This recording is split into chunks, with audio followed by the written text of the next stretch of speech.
नाम मुझे सलमा है। मूसा रोज़ो हुयो मूंखे ज़बरदस्ती कई अथनि। माचिस ॾियां पई छोकिरे सां, उहो माना माए उते थियमि त छोकिरो वॾो टपी आयो भित मां, मूंखे ॿांह खां वठी खट ते मूंखे दसियोसि।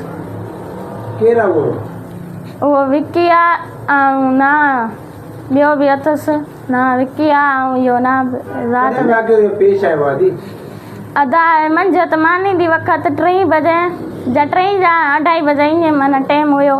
छोकिरा ई त नंढड़ो आहे, उहो चए पियो खाला माचिस ॾे। मां माचिस ॾेई हेठि अचां पई त मूंखे ज़बरदस्ती कई अथनि ऐं ॿी मां रड़ कई त मुंहिंजी भॼाई मथे चढ़ी आई त उई दां किरियां त भित खां टपी वियो। टपा ॾेई अपने कमरे में भॻी वियो, लटा दटा वञी मटाया अथसि। अच्छा, पोइ उहो कहिड़े इलाइक़े में तव्हां रहो था? असां यूसुफ ॻोठ आख़िरी गिली है। यूसुफ ॻोठ? हा। हाणे छा थियणु घुरिजे? तव्हां छा था चयो, छा थियणु घुरिजे थी? असां इंसाफ़ थियणु खपे। हा। तव्हां जो मथां छा चाहियो था, छा थियणु घुरिजे?